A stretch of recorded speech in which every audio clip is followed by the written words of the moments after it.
ज्योतिका की आंखें खुली तो कमरे में खूब रोशनी थी। मंदी मंदी आंखें खोली, वह जैसे ही उठी उसका जिस्म बुरी तरह से टूट रहा था। रात भर दुर्गेश शर्मा की मोहब्बतें से वो बेहाल हो चुकी थी, पर वह तो कमरे में कहीं दिखाई ही नहीं दे रहा था। कमरा तो बिल्कुल खाली था। वह खुद को संभालती बिस्तर से उठी थी तो उसकी निगाहें टेबल की तरफ उठी थी, जहाँ एक चेकबुक रखा था।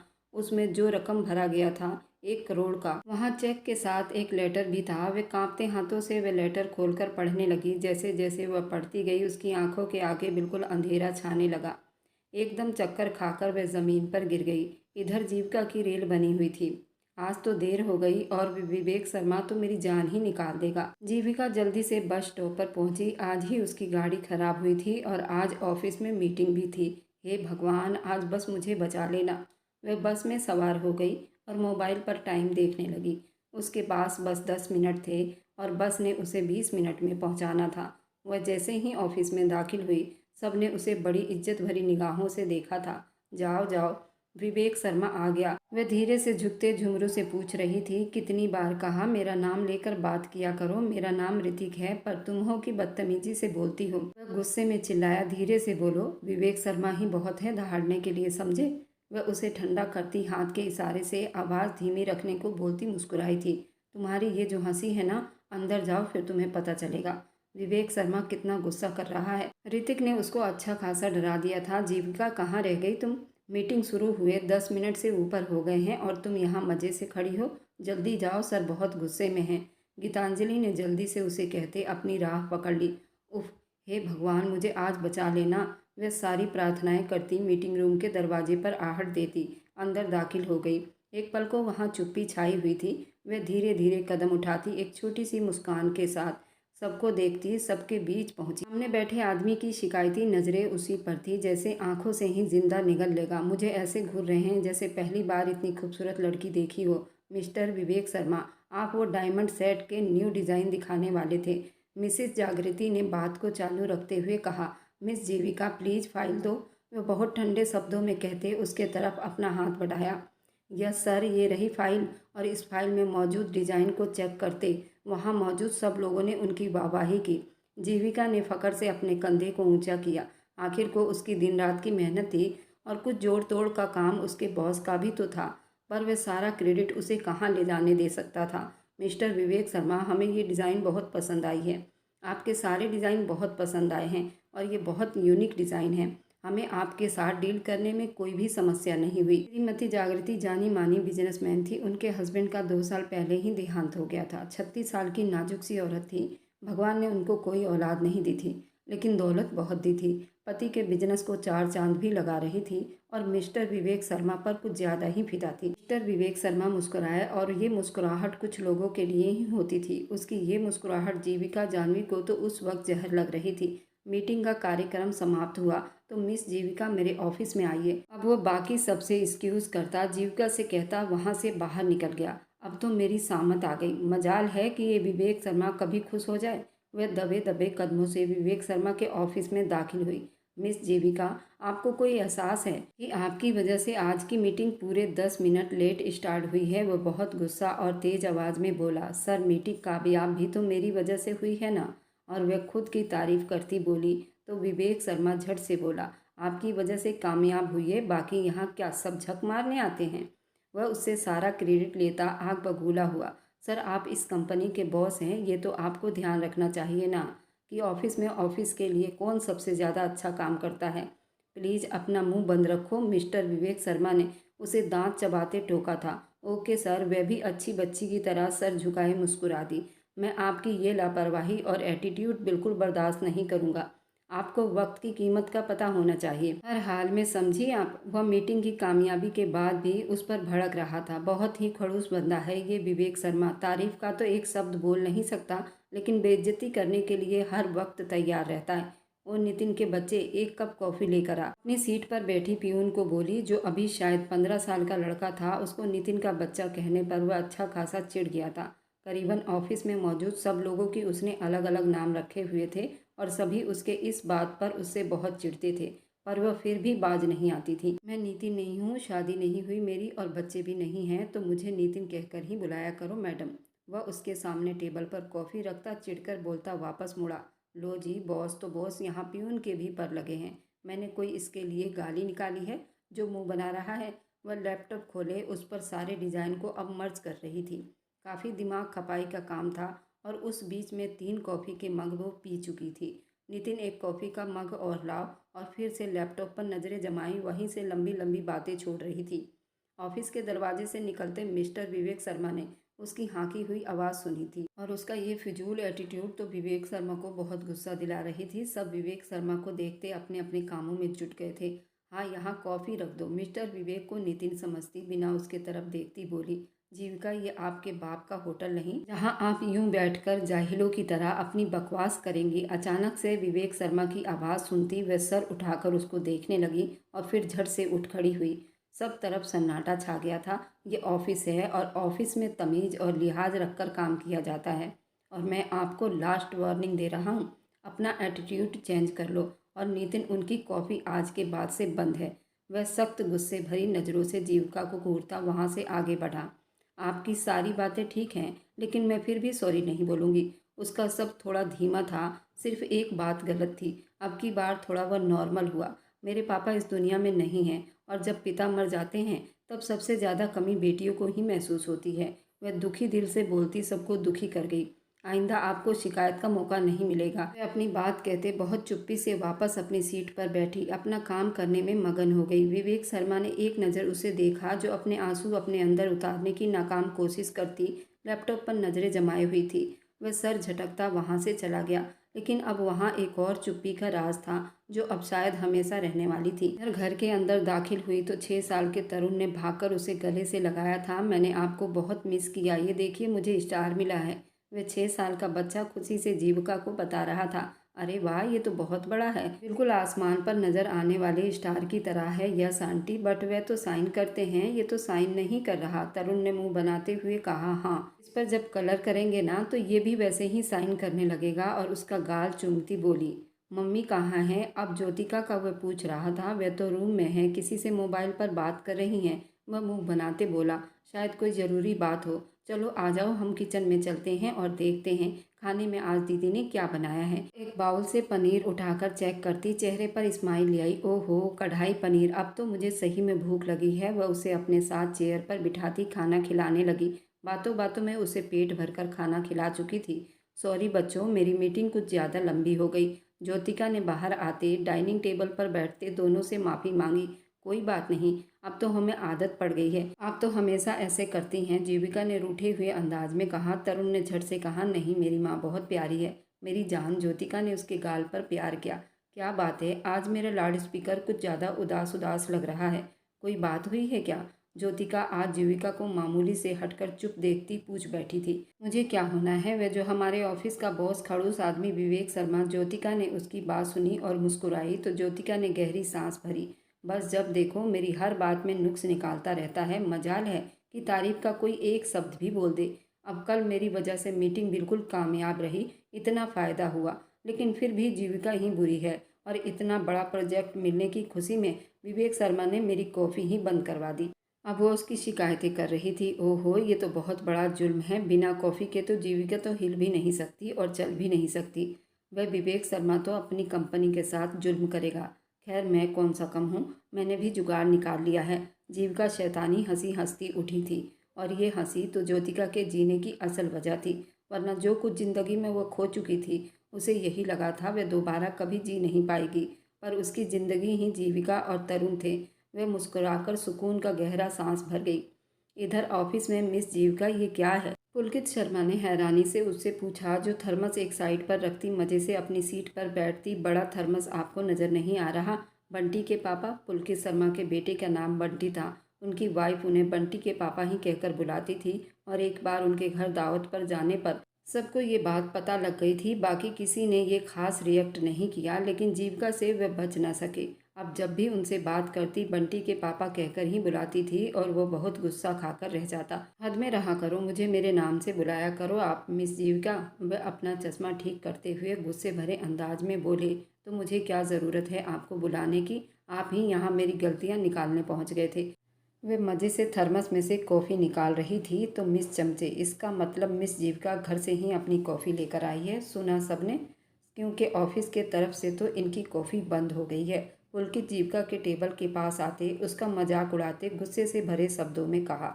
जीविका ने गुस्से से अपने होंठ बींचे, खुद को स्टाफ से बदतमीजी करने पर रोको।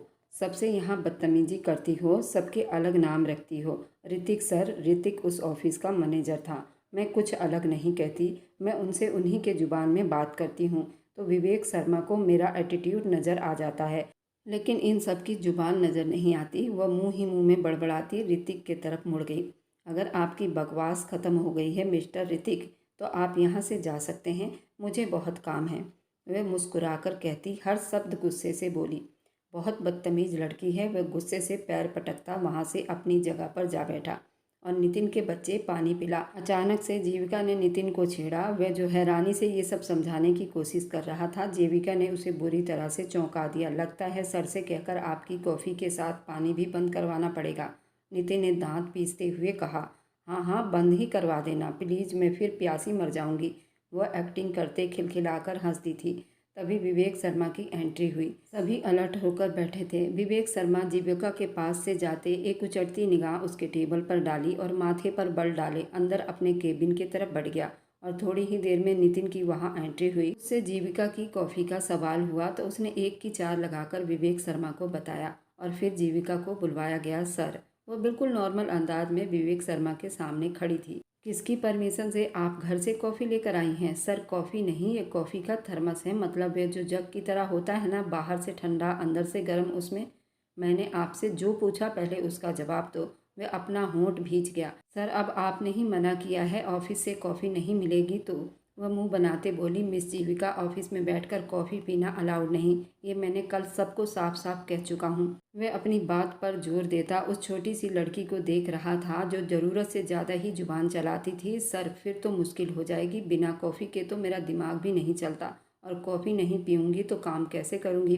फिर तो मैं हर काम में ज़ीरो हो जाऊँगी। आप वैसे भी मुझे हर काम में ज़ीरो ही समझते हैं। अचानक से उसकी बात पर विवेक शर्मा की आवाज़ गूंजी तो उसने अपनी घनी पलकें उठाती उस आदमी को देखा जिसने आज तक कभी उसके अच्छे बातों के लिए उसे क्रेडिट नहीं दिया, क्योंकि जीविका उस ऑफिस के लिए मेन इंजीनियर डिज़ाइनर थी और उसके डिज़ाइन हमेशा ही सिलेक्ट होते थे, लेकिन कभी उसे इस बात की क्रेडिट नहीं दी गई थी। लेकिन बेइज्जत करना नहीं भूलता था, पर चाहे अकेले में हो या सबके सामने। एकदम उसकी आंखें नम हुई थी। मैं जाऊं सर? अब उसे वहाँ खड़ा रहना बड़ा मुश्किल लग रहा था। मुझे 1 मिनट में आपके टेबल साफ चाहिए। अगर कॉफ़ी के बगैर ज़िंदा नहीं रह सकती तो या तो घर जाकर पियो या फिर ऑफिस से बाहर बैठकर पियो, समझी आप? वह उसे गुस्से भरी अंदाज से घूरते अपनी बात खत्म कर गया। वह बड़ी मुश्किल से कहती वहाँ से बाहर निकली। उसका यूं चुपचाप बाहर निकल जाना वह भी विवेक शर्मा को हजम नहीं हुआ था। बाहर आई तो सबकी नज़रें उस पर थी, पर वो बहुत कलाकार थी। उसने अपने उमड़ते आंसू छुपाए थे। कमीना staff dash dash, Vivek Sharma मुझे ही मिलना था। सानू सर कितने अच्छे थे, मुझे बेटियों की तरह ट्रीट करते थे। वह अपनी सीट पर बैठते टेढ़े मेढ़े मुंह बनाती बोलती, 6 महीने पहले ही उनकी डेथ हो गई थी और उनकी डेथ के बाद ही विवेक शर्मा ने ये कंपनी ज्वाइन की थी। मुंह मोड़कर नितिन को देखने लगी। ओ नितिन के बच्चे, जाओ ये थर्मस खाली करके ले आओ जल्दी, वह उसे ऑर्डर दे रही थी। इस बार तो नितिन भी अपना मुस्कुराता चेहरा बनाए उठा, जैसे उसका फेवरेट काम करने को कहा गया हो। अब जीविका थी, अपने काम को वह जल्दी से निपटाने की कोशिश कर रही थी।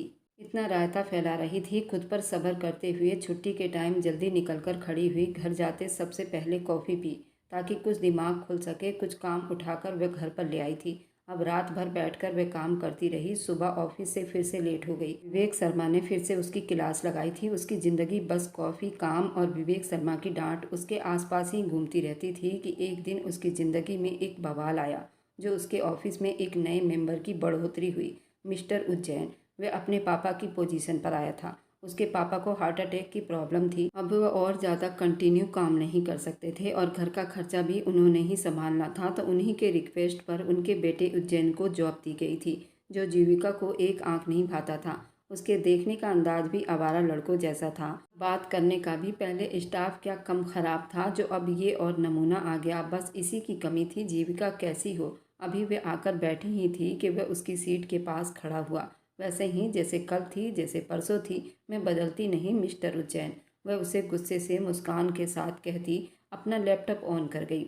अपनी हद में रहो। कुछ ज़्यादा ही जुबान चलती है तुम्हारी। वह गुस्से से उसका लैपटॉप जोर से बंद कर गया। जीविका ने मुंह खोला, हैरानी से उसे देखा। वह कैसे उसका इतना महंगा लैपटॉप यूं बंद कर सकता था। भले कंपनी ने उसे दिया था, पर था तो उसका। इस तरह की बदतमीजी पर हैरान रह गई थी। उसको गुस्से से देखती बोली, हेलो जन, निकलो यहाँ से, दफा हो जाओ जल्दी से। और तुम्हारी शक्ल यहाँ दिखनी नहीं चाहिए, वरना दूंगी एक रखकर कि होश ठिकाने आ जाएंगे तुम्हारे। वह अपनी जगह से खड़ी होती लड़ने मरने को तैयार हो गई। बहुत ही घटिया और बदतमीज लड़की हो तुम, मेरे मुंह मत लगो। उज्जैन उसकी कलाई मोड़ गया तो जीविका का हाथ उस पर उठा। अगले पल उसके चेहरे पर थप्पड़ पड़ा था।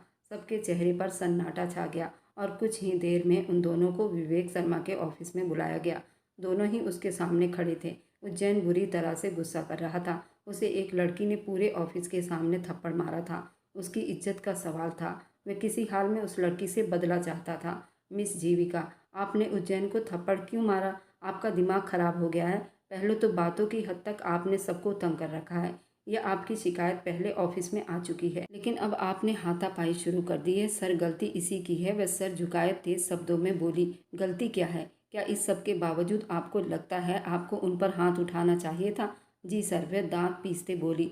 सर देख लीजिए इस लड़की को, इसे जरा भी शर्मिंदगी नहीं। पूरे स्टाफ के सामने उन्होंने मुझ पर हाथ उठाया है। अपनी सफाई में बोली, मिस्टर उज्जैन मुझे बात करने दो, आप चुप रहो। मिस जीविका, मुझे आपके इस एटीट्यूड से बहुत प्रॉब्लम हो रही है। आपको पूरे स्टाफ से ही समस्या है। माफ़ी मांगो मिस्टर उज्जैन से। वह थोड़े गुस्से में बोला, लेकिन धीरे बोला था।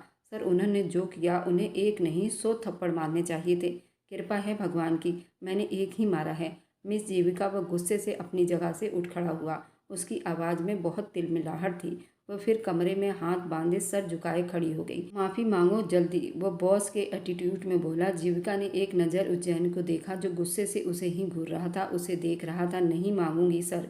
वह भी आज जिद में आ गई थी। विवेक शर्मा ने अपने होंठ बीछे, उसे देखा और उसके तरफ बढ़ा। वह जानता था उस लड़की को जॉब की बहुत ज़रूरत थी, क्योंकि वह प्राइवेट पढ़ाई कर रही थी। ऐसे में ये जॉब उसका एकमात्र सहारा था। माफ़ी मांगिए मिस जीविका, वरना आपको इस जॉब से हाथ धोना पड़ेगा। वह उसके पास आता बिना पलक झपकाए गुस्से भरी अंदाज में बोला। जीविका ने अजीब नज़रों से उसे देखा था। उसे जॉब से निकालने की बात कर रहा था। वह पिछले 1 साल से उस कंपनी में जुड़ी हुई थी और उस कंपनी को अपने एक्सपीरियंस से काफ़ी फ़ायदा पहुंचाया था। दिल लगाकर मेहनत से काम कर रही थी, कभी आनाकानी नहीं की। बाकी स्टाफ की तरह वह अपने काम को फ़र्ज समझकर करती थी, जॉब समझकर नहीं। यहाँ तक कि रोज़ बेइज्जती भी करवा रही थी, लेकिन फिर भी अपने काम के साथ बड़ी ईमानदार थी। और आज उसे एक नए एम्प्लॉय की वजह से उसे निकालने की धमकी दी जा रही थी। सर, ये बहुत ज़्यादती है। वह बड़ी मुश्किल से बोल पाई थी, माफ़ी या जॉब से रिजाइन। वह उसकी दुखती रग पर हाथ रख गया था। जीविका का दिल दुख से भर रहा था। ये दुनिया ईमानदार लोगों के लिए नहीं बनी थी। सर, आपको पता है इस लड़के ने क्या किया है? मिस जीविका, नो एक्सक्यूज, बस अभी माफ़ी मांगो, उसकी बात काटते बोला। जीविका ने अपना निचला होंठ दांतों तले दबाया। उसकी नाजुक गुलाबी होंठ पर लाली छलकने लगी। बहुत मुश्किल से आंसू पिए और उसने उज्जैन की तरफ देखा, जो बहुत फख्र से उसे ही देख रहा था। आई एम सॉरी, वह सांस रोक कर बोली, लेकिन एक भी आंसू बहने नहीं दिया था। पर मुट्ठियां जितनी जोर से बंद की थी, विवेक शर्मा ने बखूबी देखी थी।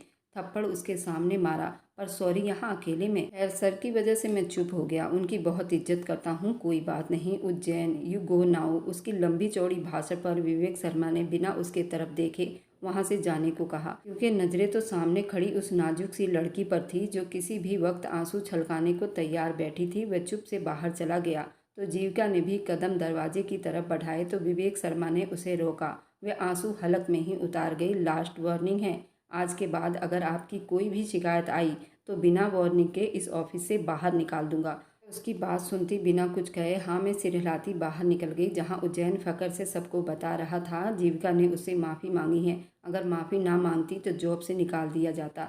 क्या जीविका ये सच बोल रहा है? तुमने उससे माफ़ी मांगी है? स्टाफ ने उसके पास आते दुखी से कहा। जीविका चुप रही और अपना लैपटॉप ऑन किया, लेकिन वह चल नहीं रहा था। उसे उज्जैन ने इतनी ज़ोर से बंद किया था, उसकी स्क्रीन पर भी खरोच आ गया था और अब वह बार बार बिलिंग कर रहा था। जीविका बहुत परेशान हो गई। उसका सारा डाटा उसी में था और ये चल ही नहीं रहा था। तुम्हें सर को बताना चाहिए था। उस बदतमीज ने तुम्हारी कलाई मोड़ी थी। जानवी प्लीज़, मुझे अभी इस टॉपिक पर कोई बात नहीं करनी। मेरा लैपटॉप नहीं चल रहा। मुझे परेशानी हो रही है। वह उसकी बात काटते बोली, ध्यान से करो, हो जाएगा। नहीं हो रहा ना? ये देखो, उस कमीने उज्जैन ने इतनी ज़ोर से इसे बंद किया है, इसलिए ये सब कुछ हुआ है। अब क्या होगा? जीविका भी अब बहुत परेशान हो गई थी। अब क्या होगा? जानवी भी उसके लिए परेशान हो गई थी। क्या एक दिन के लिए मुझे अपना लैपटॉप दे सकती हो? मैं अपनी जीमेल से फ़ाइल निकाल लेती हूँ। मुझे आज ही वो फ़ाइल सर को सेंड करनी है, बाकी फिर घर जाकर उसे ठीक करवा लूँगी। जीविका ने गहरी सांस भरते कहा। तो जानवी ने उसे अपना लैपटॉप दे दिया। तुम्हें सर से कंप्लेन करनी चाहिए, जानवी ने धीरे से कहा। जीविका ने दुख से सर झटका। विवेक शर्मा ने तो मेरी कोई बात सुनने से ही मना कर दिया है। अब सब कुछ भुलाते अपना काम करती रही। कुछ काम उसे डबल करना पड़ा, क्योंकि वह अपने लैपटॉप पर पहले कर चुकी थी। इस बीच उसने दिन का लंच भी स्किप कर दिया। सब ने लंच किया, पर उसने लंच भी नहीं किया। वह पागलों की तरह काम करती रही। सच और लगन उस लड़की की पहचान थी। शाम तक उसकी फाइल पूरी तैयार हो गई थी। जीविका ऑफिस में छुट्टी हो गई है, सब जा चुके हैं। तुम्हें भी अब चलना चाहिए। यार बस थोड़ा सा काम रह गया है, फाइल सेंड करके ही उठूंगी, वरना अगर यहीं छोड़ा तो सब कुछ फिर से भूल जाऊंगी। अभी एक सुर ताल बना हुआ है, जल्दी हो जाएगा। जानवी मुस्कुराकर बोली थी। चलो ठीक है, लैपटॉप तुम अपने पास रख लेना, कल ले लूँगी तुमसे। जानवी ने उसे बाय बोलते अपने घर की राह पकड़ ली थी। जीविका ने गहरी सांस भरी। बिना कुछ पिए, बिना कुछ खाए काम करना बहुत मुश्किल था, पर उस वक्त उसे कुछ भी करके काम पूरा करना था। वह घर पर मैसेज करके ज्योतिका को लेट आने का बता चुकी थी। उसे जल्द से जल्द काम पूरा करके अपना लैपटॉप भी ठीक करवाना था। हे भगवान, उस उज्जैन के बच्चे ने मेरा पूरा दिन खराब कर दिया। तुम जैसे लोग इस धरती का बोझ होते हैं। वह काम करते उसे कोसती हुई जा रही थी। रात के 8 बज रहे थे जब विवेक शर्मा को एक मेल मिली। उस वक्त ऑफिस में ही था और अब निकलने ही वाला था। जीविका की तरफ से आई मेल देखने लगा। वह बहुत अच्छे तरीके से फाइल तैयार करके भेजी गई थी। दिल ही दिल में वह उसके काम को सराहता। अब घर जाने के लिए उठा था। जीविका सारा काम पूरा करती जल्दी से अपने केबिन की तरफ लैपटॉप भी उठाई थी। जीविका मैडम, बाहर तो बहुत बारिश हो रही है, ये लैपटॉप लेकर जाओगी तो भीग जाओगी। गार्ड अंकल ने उसे लैपटॉप हाथ में उठाए देखा तो कहा, हे भगवान अंकल, ये बारिश कब शुरू हुई, यहाँ तो पता ही नहीं चल रहा था। वह अब लैपटॉप को एक पन्नी में छुपाकर ले जाने का सोच रही थी। बारिश से बचना भी था और उसे ठीक भी तो करवाना था। उसे अपनी परवाह नहीं थी, बस उसे लैपटॉप ठीक करवाना था और वह जानती थी कि उसकी आधी तनख्वाह उसी में ही चली जानी थी। वह लैपटॉप वहाँ स्टोर रूम से एक बैग निकालती, उसमें डालती, उसे कंधे पर लटका गई और जल्दी से लिफ्ट के तरफ बढ़ी, जहाँ विवेक शर्मा पहले से मौजूद थे। उसे ऑफिस में अब तक देख वह अपनी कलाई पर पहनी घड़ी पर वक्त देखने लगा, जहाँ 9 बजने वाले थे। जीविका ने उसे एक नज़र देखे, फिर नज़रअंदाज कर दिया। वह दिल ही दिल में उससे भी गुस्सा थी। मिस जीविका, ये कौन सा वक्त है घर जाने का? वह थोड़ा गुस्से में बोला। काम ज़्यादा था। वह धीमे शब्दों में जवाब देती सर झुकाए खड़ी रही। मेरे ख्याल में ये कंपनी आपके कंधों पर नहीं चलती। सबको बराबर काम दिया जाता है, किसी को ज़्यादा कम नहीं दिया जाता। वह उसकी बात पर अपना होंठ भींचता बोला, सर मेरी वजह से काम ज़्यादा हो गया था, मैंने कंपनी को ब्लेम नहीं किया। वह लिफ्ट के नंबर देखती धीमे शब्दों में बोली, जब काम से ज़्यादा ध्यान ऊटपटांग बातों की तरफ होगा तो ऐसे ही लेट रहोगी। विवेक शर्मा फिर से उसे ताना मार गया। लिफ्ट खुल चुकी थी। सर मैंने आपको किसी तरह की शिकायत नहीं की। आप मुझे इतना लंबा चौड़ा लेक्चर दे रहे हैं। मैं अपनी मर्जी से काम कर रही थी। सर नमस्ते। वह बिना उसके और ज़्यादा जवाब सुने वह बाहर निकलती तेज कदमों से मेन गेट की तरफ भागी थी। उसके इतने तीखे जवाब पर विवेक शर्मा उसे घूर कर रह गया। वह गाड़ी रोड पर निकाल कर लाया तो वह पागल बारिश में खड़ी एक तरफ देखती जा रही थी, जबकि बैग को उसने अपने दुपट्टे के नीचे छुपा रखा था। और कोई होता तो बैग सर पर रखकर उससे बचने की कोशिश करता। अजीब लड़की है। वह उसके करीब गाड़ी रोक गया। मिस जीविका, गाड़ी में बैठ जाइए। वह उसको भीगता देखकर उसके कपड़ों से उसके जिस्म को झांकता देखा तो वह नजरें चुराता गाड़ी का शीशा नीचे करता बोला, नहीं सर आप जाइए, मैं खुद मैनेज कर लूँगी। वह ऊंची आवाज़ में बोलती अपना मुंह रोड पर कर गई, जहाँ इस वक्त कोई गाड़ी का नामो निशान नहीं था। ये ऐसे नहीं सुनेंगी। वह खुद गाड़ी से नीचे उतरता, उसे गाड़ी में लाया। सर आपकी गाड़ी खराब हो जाएगी। अब वह अपने आप को देखती जल्दी से बोली, मिस जीविका, मैं भी भीग गया हूँ आपकी वजह से, इसलिए अब आप चुप रहें। वह गाड़ी स्टार्ट कर गया। कुछ पल चुप्पी रही। वह दुपट्टे से अपना चेहरा साफ कर रही थी। जब विवेक शर्मा ने उसकी तरफ टिश्यू पेपर बढ़ाए थे, उसने चुप से ले लिए। आपकी अपनी गाड़ी कहाँ है? वह खराब है, छोटा सा जवाब आया। ठीक क्यों नहीं करवाई? अभी तक मुंह में ही कुछ बड़बड़ाई थी, कुछ दिनों में हो जाएगी। आपने ऐसे ही तकलीफ उठाई सर। उसके तरफ देखती गंभीर शब्दों में बोली, विवेक शर्मा ने अपने होंठ भींचते, इस बैग में क्या है? आखिर विवेक शर्मा ने पूछ ही लिया था। सर, कुछ चोरी करके नहीं ले जा रही, डोंट वेरी। वह गुस्से से मुस्कुराई थी। आपको आदत है हर बात का उल्टा जवाब देने की। वह माथे पर बल डाले बोला। लैपटॉप है, धीरे से जवाब आया। मतलब आप ऑफिस का लैपटॉप घर लेकर जा रही हैं? वह उसकी तरफ मुड़ी। ठीक करवाना है इसे, ये चल नहीं रहा। सारा दिन मैंने जानवी के लैपटॉप पर काम किया, मेरा सारा डाटा उसी में है। क्या करूं सर? फिर वह अब की बार थोड़ा गंभीरता से बोला। खराब कैसे हुआ? वह सर झटक गई। जिसको आपने सॉरी बुलवाया था उसी उज्जैन ने खराब किया है। वह अब रूठे अंदाज में बोली। कुछ पल वहाँ चुप्पी छा गई। इसलिए उसे थप्पड़ मारा था? अगला सवाल आया। नहीं, उसने मेरी कलाई मोड़ी थी। अब की बार बोलती विवेक शर्मा को उसका सब थोड़ा रुंधा हुआ महसूस हुआ। उसने झटके से गाड़ी रोकी। तुम ठीक हो? तुम सच कह रही हो? सच में सर। क्या आपको लगता है मैं झूठ बोल रही हूँ? इस लैपटॉप को खोल कर देख लो। वह मुंह बनाते बोली। आपने मुझे पहले क्यों नहीं बताया? तो गाड़ी दोबारा स्टार्ट करते बोला। आपने मुझे बोलने का मौका ही नहीं दिया। बस एक ही बात बोली, सॉरी बोलो, सॉरी बोलो, सॉरी बोलो। तो बोल दिया। अब जानते थे मुझे जॉब की बहुत ज़रूरत थी, इसलिए जो जी में आए बोल दो, बेइज्जती कर दो। बट नो, एक बार मेरी पढ़ाई पूरी हो जाए फिर देखना मैं कितनी ऊंची पोस्ट पर काम करूंगी। वो मुस्कुराकर फख्र से बोली, जबकि उसकी बात पर विवेक शर्मा लाजवाब हुआ। मुझे घर का एड्रेस बताइए। कितनी देर से मैं यूं ही सड़कों पर गाड़ी दौड़ा रहा हूँ, थोड़ा गुस्से से बोला सोनू के चश्मो चिराग। विवेक शर्मा, यहाँ से दाएं मोड़िए। वह ऑन स्क्रीन पर देखते मजे से बोल गई थी। बाद में मिस्टर विवेक शर्मा के घूरने पर जुबान दांतों तले दबा गई। मेरा मतलब है राइट ले लो सर। अब की बार वह धीमे और प्यार से बोली। गाड़ी उसके घर के पास रुकी थी। वह छींक मारती उस गाड़ी से उतरी। आपका बहुत बहुत धन्यवाद सर। मुझे उम्मीद है आप अंदर तो नहीं आएंगे। हमारा घर आपके स्टेटस से बहुत छोटा है। लैपटॉप यहीं छोड़ दीजिए, मैं ठीक करवा दूंगा। नहीं सर, उसमें मेरा सारा डाटा है, कुछ नहीं होगा, छोड़ जाइए। नहीं, वह पर्सनल डाटा है। वह मुंह बनाते बोली। क्या विवेक शर्मा को जीविका पसंद आ गई थी? और कल ऑफिस में उसका व्यवहार जीविका के साथ कैसा रहेगा? ये कहानी आगे बहुत दिलचस्प रहने वाली है, तो आप इस कहानी को मिस ना करें। इसका दूसरा भाग जरूर देखें। और मेरी वीडियो जहाँ कहीं से भी आप लोग देखते हैं, कमेंट में अपने शहर और राज्य का नाम ज़रूर बताइए। मुझे आप लोगों के कमेंट पढ़ने में बहुत आनंद आता है और उन सभी का मैं बहुत बहुत धन्यवाद करना चाहती हूँ। जो लोग मेरी वीडियो को देखते हैं, लाइक करते हैं और शेयर करते हैं। अगर आपको आज की कहानी पसंद आई है तो वीडियो को ज़रूर लाइक कीजिएगा और अपने दोस्तों के साथ शेयर भी कीजिएगा। और हाँ, अगर आपने अभी तक हमारे चैनल को सब्सक्राइब नहीं किया है तो ज़रूर सब्सक्राइब कर लें। मिलते हैं हम अपनी कल की एक और नई दिलचस्प कहानी के साथ। मुझ पर सदा अपना प्यार और स्नेह बनाए रखें। सभी को मेरा प्यार भरा नमस्कार। दोस्तों, खुश रहें, स्वस्थ रहें, मस्त रहें।